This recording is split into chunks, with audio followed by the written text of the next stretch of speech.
Welcome, friends. Welcome, Kabbalists.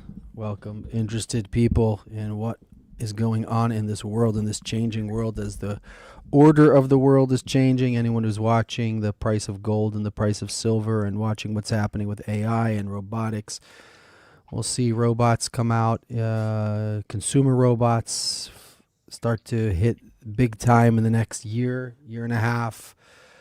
We'll see all kinds of things happening between countries, politically, economically. We know that New York City elected a democratic socialist, more or less a communist mayor in the biggest financial capital of the world.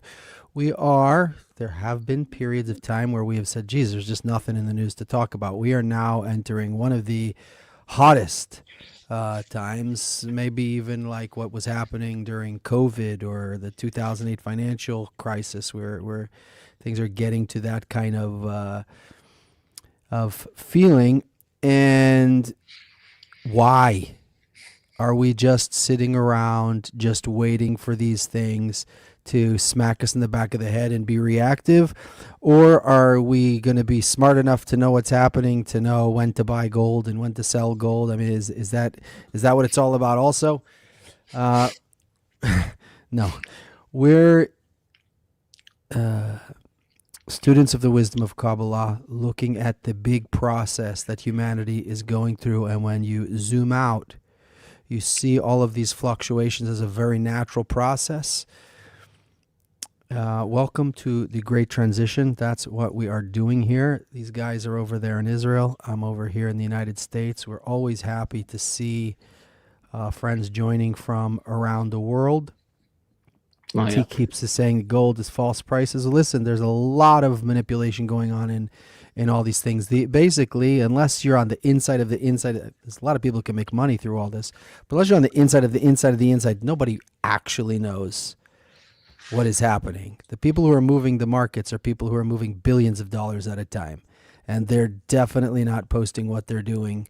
They're not letting everybody else know in advance. But if that's what the whole world is about, it's just who controls the most wealth, then this would be an easier game to solve. But there's something much bigger going on, and that's what we want to talk about today.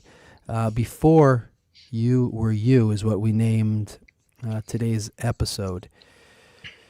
To all of the people out there who feel like there's something more going on in the world, and there's thousands of different methods out there and hundreds of different religions,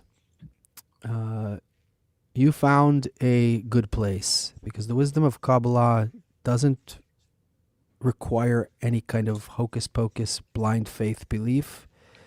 And it also includes all of the greatest magical kind of things that are so attractive to other systems, that, wow, it's all one. There's no time and space. We're all connected. There are all these coincidences, things like that. It includes everything, but not in some kind of made up hocus pocus way, but in actually getting to the source of what's going on. If you feel that there's more going on in life than just what meets the eye. So there is, and we want to talk to you about that, and we want to open that up. We started a new thing here last week or so, last 2 weeks, where we're interacting more with what's going on in the chat, and we also, because of your comments, are turning up the cob knob. We were speaking more in a colloquial kind of language, and we're going to try using more of the technical language of the wisdom of Kabbalah and see how that goes. So let us know what you think about that. Here's the situation where we're at today, everybody. If the light of the Creator was revealed to us, if that, with that light, what is that light? That light is pleasure. That pleasure clothes itself in food, in sex, in money, in anything that we enjoy. It's that light clothed inside there, because one person likes a coffee, another person doesn't like the coffee. It's not about the coffee itself. It's about how the person's desire reacts to the light in there. Now, if the light was revealed at such a high level, everybody would become completely subjugated to it. We would have no freedom at all. It's like whoever, we talk about this on our class on Tuesday night when we study the articles of Rabash. Um, if you are a very, very noble person and you would never do anything wrong to your friends and neighbors, but if someone came into the room and said, I'll give you $20 million cash if you do X, Y, and Z. Now, I know that most of our viewers are too noble. They would probably say no at 20 million, but if we offered 100 million, we could probably get him to do pretty much anything we wanted him to do. And that's just with cash. So if you're talking about the light of the Creator, the pleasure is so great that it doesn't matter who we are and what we stand for. We can't work against it. It just overwhelms us. So on the one hand, if the light of the Creator is revealed, we have no free will. On the other hand, if the light of the Creator is totally concealed, then whatever desires I have, I just, I want this, I want that. There's no operator here. And I'm just going through this world trying to get whatever I, based on whatever I think is best for me. Here comes the wisdom of Kabbalah. And guys, help me open up now where we find ourselves between these two poles, and where our entrance into how do we access that light from this place where we are of being totally concealed. Actually, one more thing here. So the Creator totally concealed himself. It's called a tzimtzum. He hid himself behind a restriction of that light and behind spiritual worlds. A world is called a concealment. And so behind all of those concealments, now we won't be overwhelmed by that light. But the problem is we don't feel it almost at all.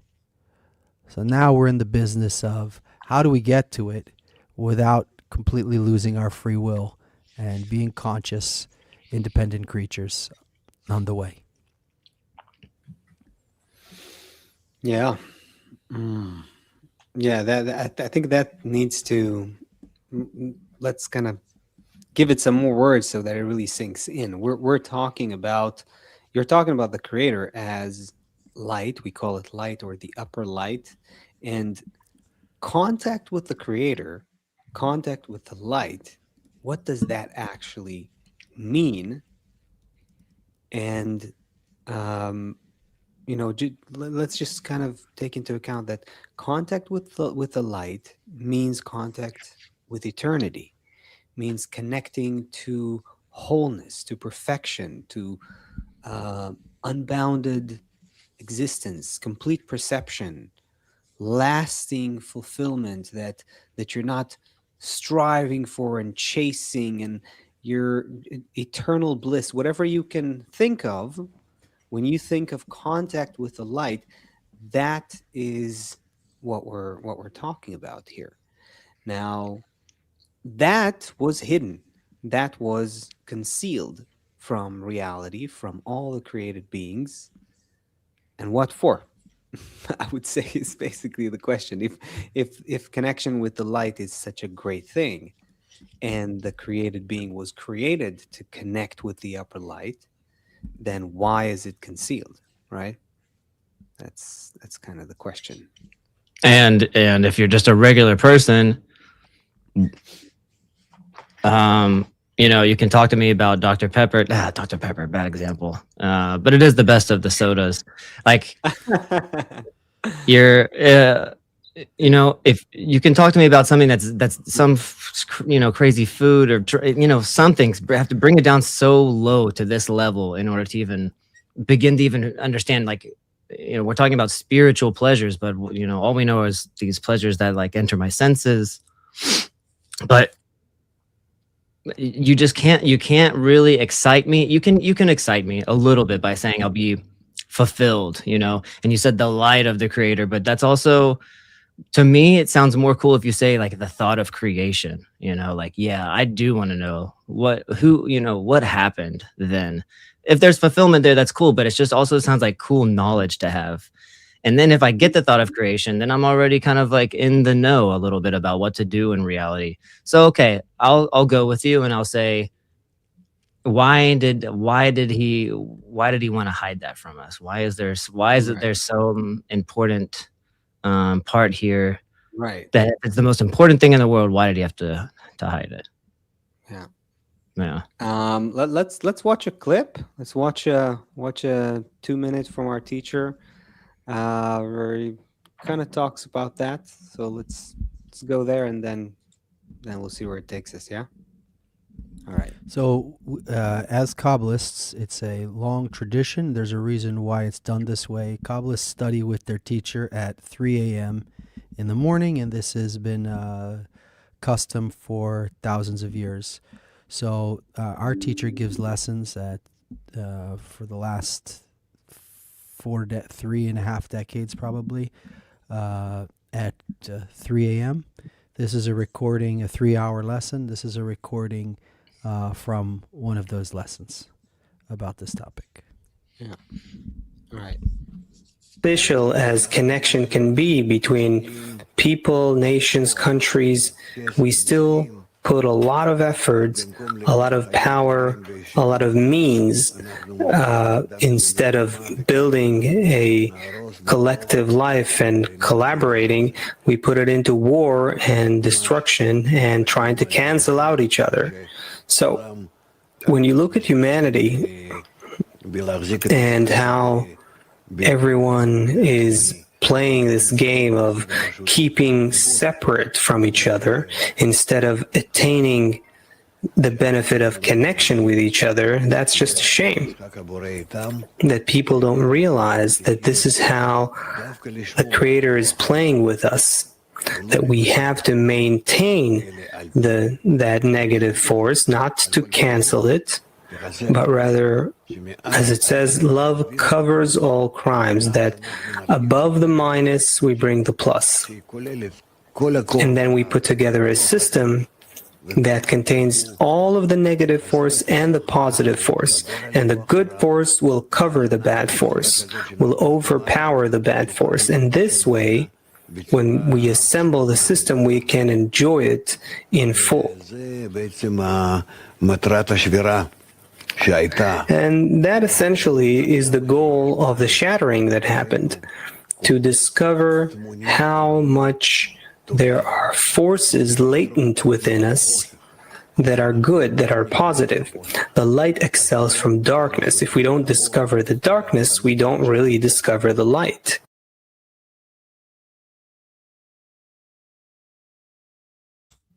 All right. Left a lot of room for questions. Yes. By the way, anyone in the chat, if you have questions, we'd love to hear it. We'd love to hear from you. It also helps guide the show a little bit, so don't be shy. Right. Okay. So I'll take a crack at kind of unpacking a little bit of what we heard from our teacher. Right. So if we don't discover the darkness, we can't discover the light.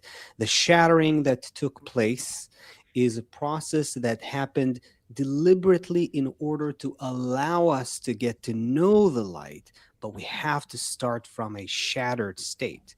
What is that about, right? So we were talking about connection with the upper light, connection with eternity, connection with what, not just pleasure, but what the source of pleasure really is, where all pleasure comes from, right? Think about that for a second.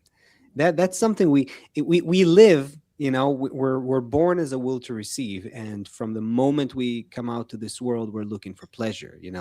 Whether it's in nursing from your mother's breasts, or growing up and wanting to have a new car or something. We want pleasure. That's essentially what we want, and everything is just clothing, like Seth said earlier. Right? But where does this dynamic even come from, that we're looking to be fulfilled, that we're looking to be, to get something that will make us give us a feeling that we feel good? It's this is our nature. Like, where does that even come from? That's the nature of everything. Everything we see on this planet. It's the same thing. Right. It's not bad. It's okay. But it's crazy that it's at the very least fascinating that our whole lives we're chasing pleasure, and like you said, actually everything in reality is, but let's leave it at humans for now. And yet it's very, very far from thinking about where that pleasure actually comes from. The fact that we are designed to receive pleasure and to want pleasure means there's a source of pleasure that wants to give that pleasure. That's what Kabbalists have discovered. Let's do a thought exercise. Let's do a thought exercise. Let's imagine here that everyone had an ideal life. What would it look like? I get And- everything I want. Oh, sorry, it's a thought. Yeah, no, that's right. Actually, I heard an interview with Elon Musk, who is very, very, very smart dude, and he's talking about not universal basic income, universal high income. Basically, he says everyone will be able to have everything they want, and he said, what could be better than that? You know, that everyone just gets whatever they want. So let's think about it for a minute. You get everything you want. And then what happens? Is that the end? And here, actually, there's something very important and interesting we could learn about ourselves.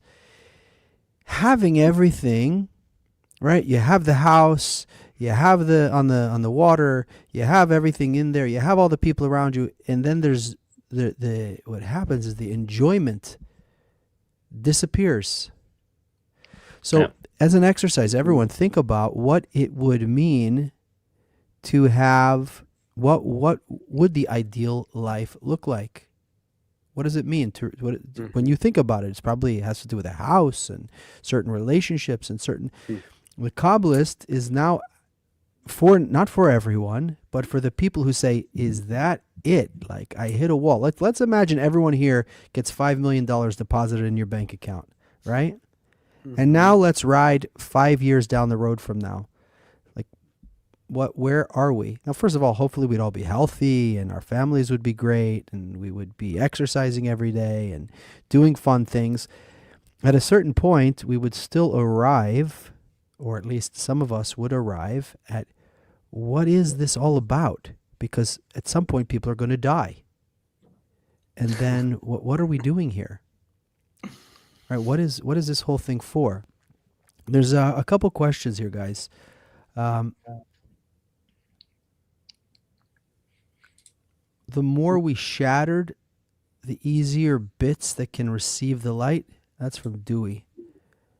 The more we Dewey. shattered, the easier bits that can receive the light. Ooh, maybe Seth, talk about that allegory, if it sits well in your mind. That Okay. explains the shattering really well. Yeah. Okay. There's a great article by the Rabash from 1984. It's called "What is the degree that one should achieve in order not to have to reincarnate?"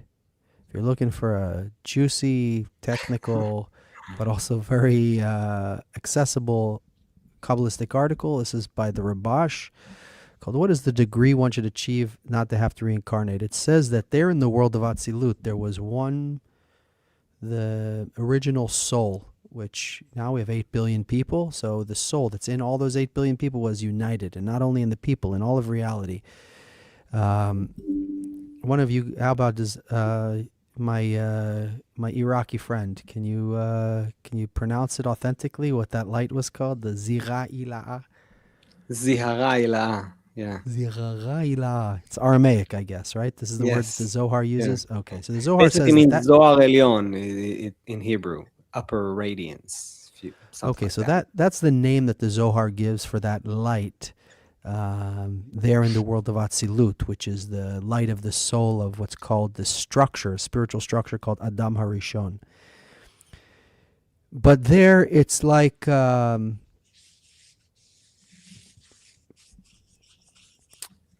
it's like a baby, it's like an animal. It doesn't enjoy.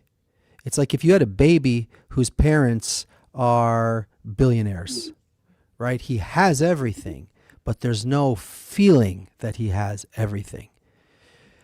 So in order that the baby, that we would actually come to know the greatness of what we call the creator, of the light, of this whole thing that's actually happening, and to enjoy it, Chris, in knowledge, in feeling, in every way. So that's the reason, in order that we could enjoy it and not just be like a baby of a billionaire. That soul was broken into 600,000 pieces and then hidden behind what's called the 7 days of the week into smaller lights and smaller lights and smaller lights, all these different kinds of things Rabash says there. Now, there's a great allegory in the article. He says that there's a king. He wants to give his treasure to his son who's overseas. But everyone in the kingdom is a thief. So what does he do? He breaks the treasure into little pennies, into like something with almost no value, and gives everyone in the kingdom 1 penny to bring to the son. The thief doesn't get enough pleasure. It's not worth it to steal a penny from the king. So nobody steals. And this way the king is able to transfer all of the wealth to his son. And this is, Dewey, to your question. Maybe you guys can answer Dewey's question in light of that. What did he say? So the more shattering, the easier it is that the bits can receive the light. Yeah, essentially. Well, what's the lesson learned here from the allegory? That the shattering works in such a way where this is how the creator makes his treasure, so to speak, unappealing to us. That's why I really like this allegory. It's so profound if you really think about what the Kabbalists wanted to communicate there. We each are like we're given a little tiny penny that we feel from working towards spirituality. But it's actually in order to prevent us from stealing the treasure. What does it mean to prevent us from stealing the treasure? It means that it allows us to rise above the degree of a thief, so to speak, above the degree of just wanting to suck all the pleasure in the world to myself, which is, there's nothing good or bad about it, by the way. It's just not the truest pleasure, the true lasting happiness that the creator wants for us. Because what the light wants for the created beings is to appear in the created beings. The light's quality is beyond just enjoying pleasures. It's becoming the source of all of reality, all knowing, all seeing, all encompassing, beyond life, death, and everything that appears to us in this world through our physical experience, through the 5 senses, this transient existence. It's just a distortion over our senses. To connect to eternity, to connect to the light, to go beyond life and death and time and space and all of this transient physical reality. To do that, we have to grow above just being receivers of pleasure. We have to become similar to the source of pleasure. And that means our approach to spirituality, our tendency, the aim of our heart when we think about spiritual fulfillment is unlike what we think of corporeal fulfillment.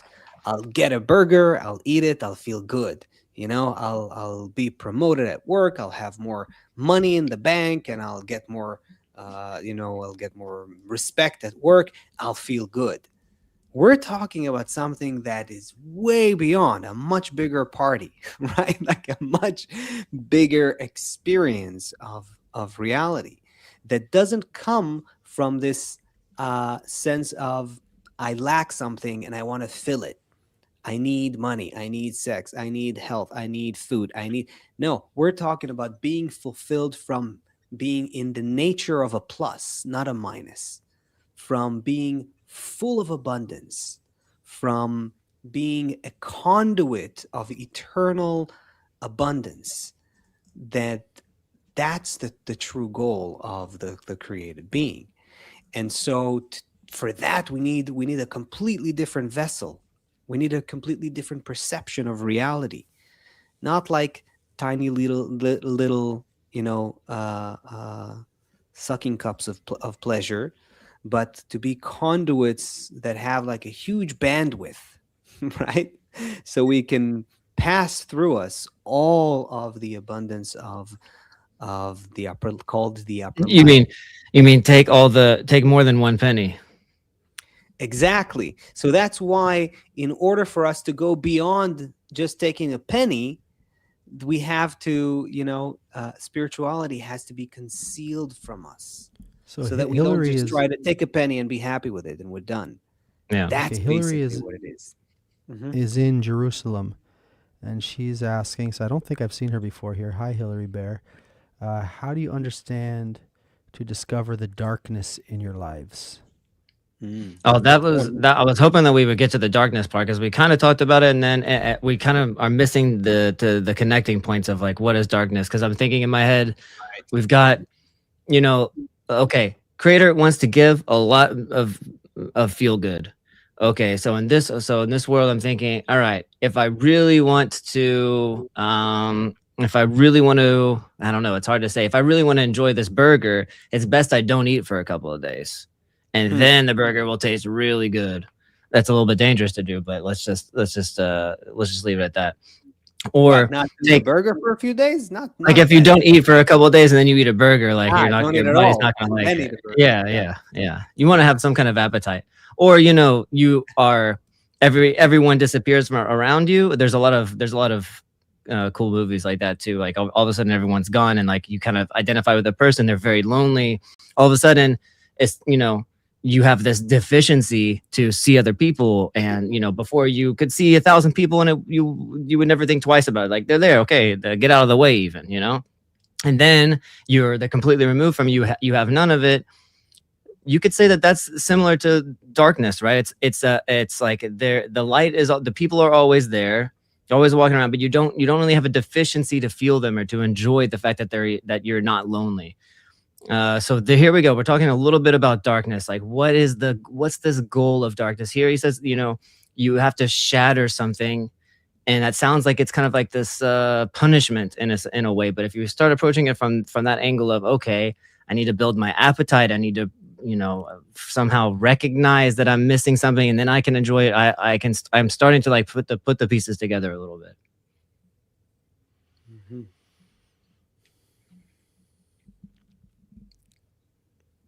Darkness? Are we talking about darkness?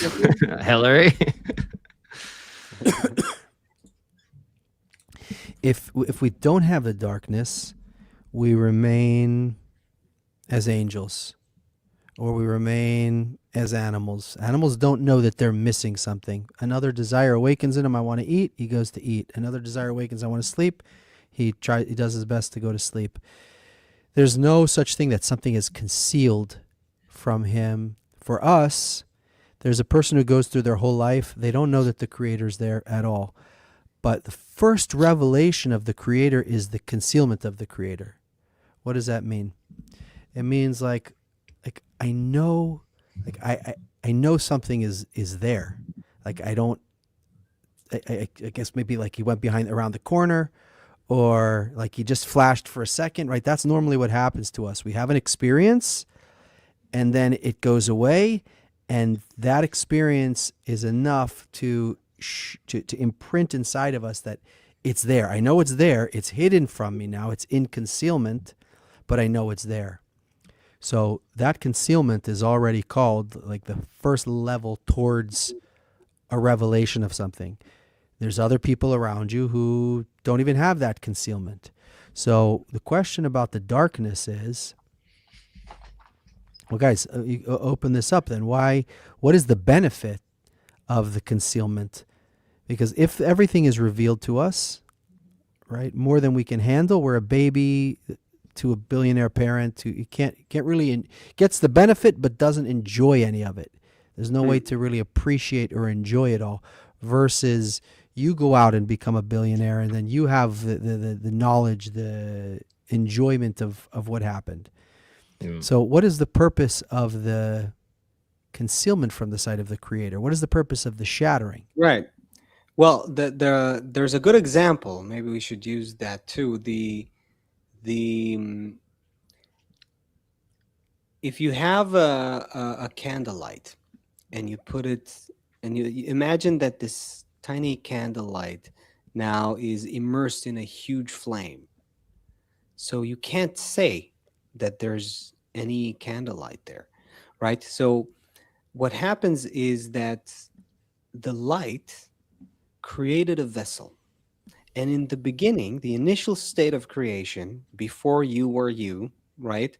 What you were was like an embryo in a womb, immersed in light, completely submerged in an ocean of light. The problem is that there's no self awareness, no consciousness, no free will, no awareness of self for the created being, like an embryo in a womb. And so that's why there has to be a detachment, a separation, which happens through concealment of the light, so that we, the created beings, can begin to feel and ask, what's going on? Who are we? Hi, I'm a human being on planet Earth living this life. What am I doing here? What am I supposed to do here? You know, in order Which for that's us already a to question. It already means which that is you're a question. missing the answer. Exactly. So that is, without that separation from the light, we disappear. We do Ray not exist. Raymond says, "What if a person doesn't even really know who they are? That they're being concealed from themselves." We for sure don't know who we are. Yeah, It's we almost for like sure asking don't like know. a yeah. It's like you said a womb, but I'm also thinking about after the baby is born, what baby is thinking about the mother, thinking like, oh, thanks for the hookup. You know, it's like it's almost like we're asking. Yeah, you could say before we were we. You know, I'm saying I know. I know who I am. I'm this guy who lives over here and is married to that and has these kids and all this.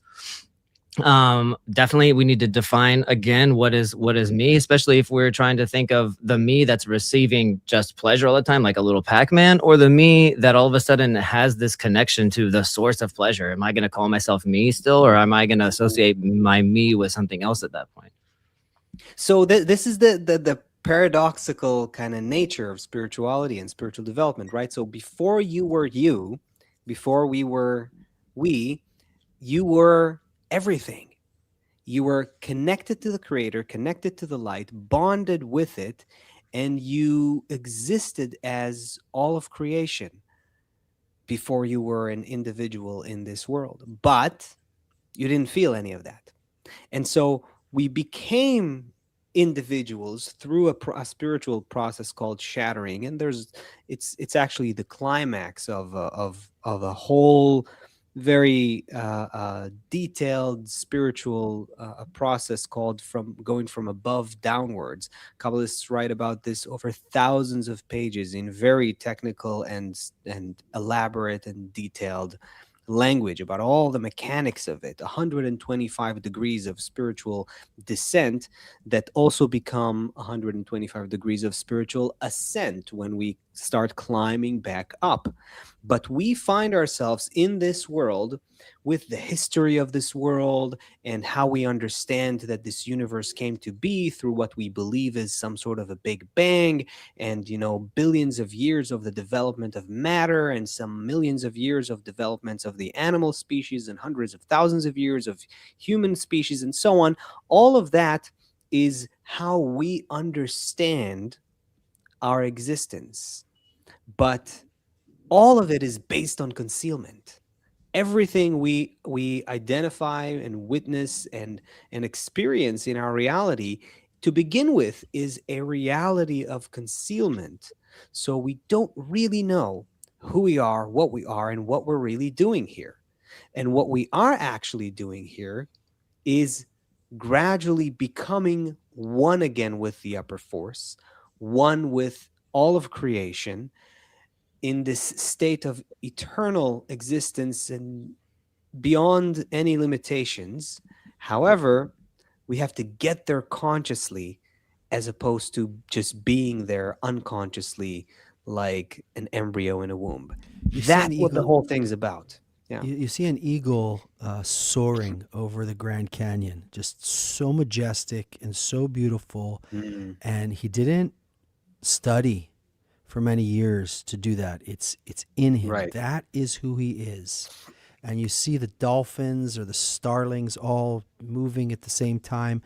We have that same connection to the system inside of us, it can express exponentially more than it can for an ego because of how we are developed. That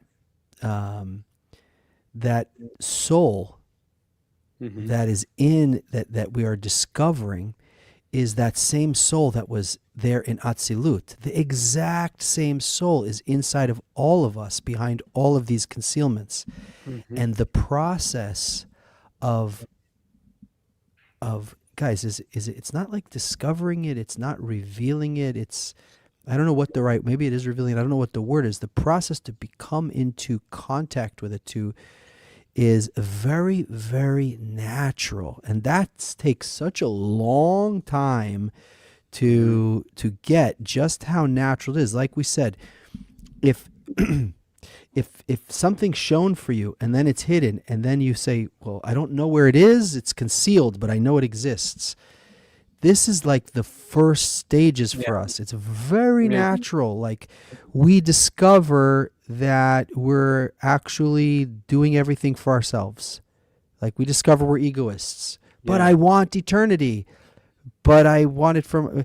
It's all natural. So the whole process, it's like you said, it's paradoxical, Asaf. Mhm.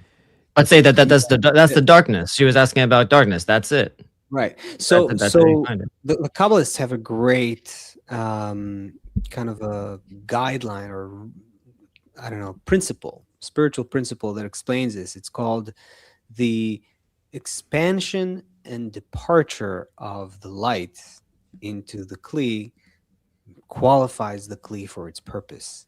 In other words, the fact that we were filled with eternity once, and then but we didn't feel anything because we had no consciousness, like an embryo in a womb, right? And then it was taken away from us, which is where we are now, a reality where we feel like bodies that live and die, and we get sick and we go to war and we try to chase pleasures through our life, but at the moment we enjoy something, it actually slips through our fingers. Nothing actually lasts. We end up dying in this world, and we think that's what life is, that's what existence is. That is the situation where the light has departed the vessel, and all that's left, Kabbalists call this a thin candle, nehil dakik, a thin light, a flimsy light that just barely shines in the vessel. That's where we truly are. This renders the whole picture of reality that we call the physical universe. It's just a thin light of the entire circle of Ein Sof in Kabbalistic language. And that thin line of light reaches the vessel when it's under complete concealment and feeling no direct connection with the light. And that's where we are. That's who we are right now. But this departure of the light from the vessel, after it expanded in the vessel, it filled the vessel, then it goes out of the vessel. Now we're in the process of qualifying the vessel for its purpose, meaning rediscovering the light, receiving the light again, but this time we're going to be there when it happens. We're going to be conscious of it. This is called developing an intention beyond just having a desire to be filled. Yeah. We're going to have an intention to be like the light, to be connected with the light. And that's really what it's about. That's the whole process of creation. This is such a All the- profound, Mhm. a profound Yeah, idea. go. Just say it again, because it might be the first time people are hearing about it. What I have qualifies the no- vessel? Yeah, okay. No, because there's no way I can repeat what I just. the This is a expansion very of the important light and its concept. And departure yeah. Just qualifies go the slow. Kli It's the first for its time purpose. people are hearing it.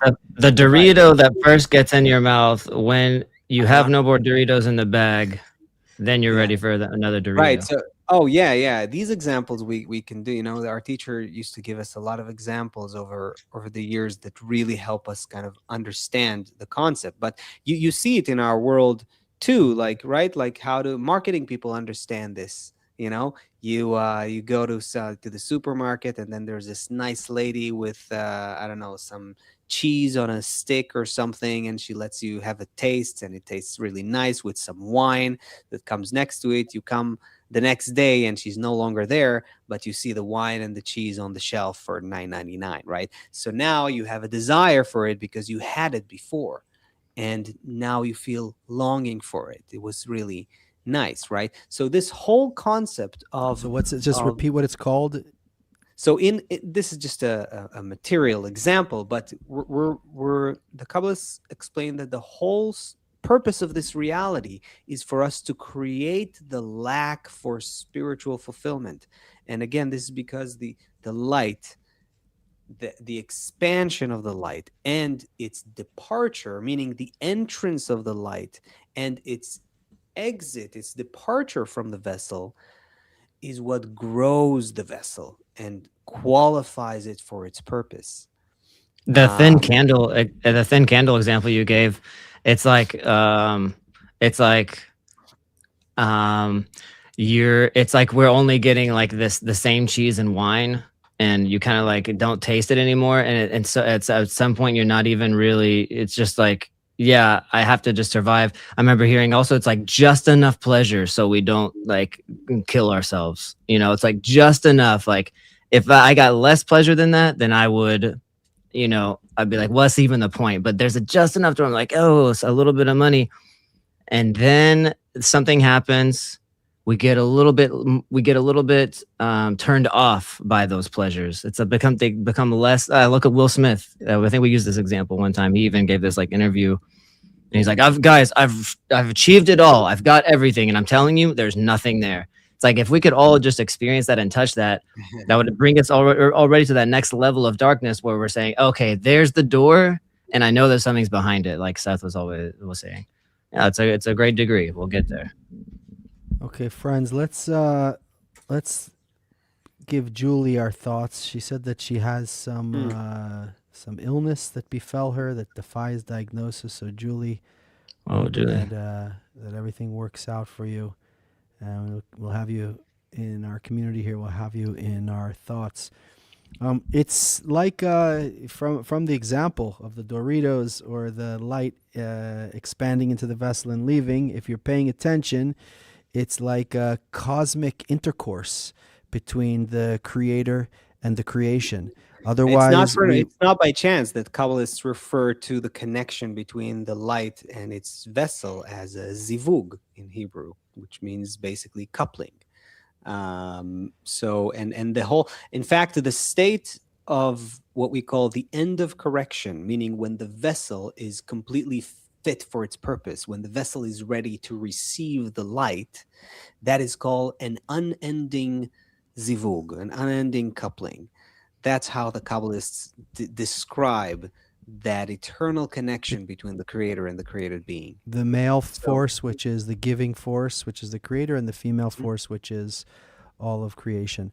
So we don't have to look at the darkness. We don't have to look at the concealment as something bad. We need to understand what process we're in, understand where we are in the process, understand that everything is moving towards the good, and together we're going to connect more, figure out how this happens. It's going to settle inside of us. We're going to live comfortably in the world, in this knowledge, in these feelings that we're part of this process that's happening, and hopefully we'll be able to all do it together. Thank you, everybody, for being together. Guys, so lucky to be able to do these conversations with you. And we'll see everybody, God willing, next Thursday, 2 p.m. Eastern. Yes. Feel better, Julie. See you Bye. then. All right, friends.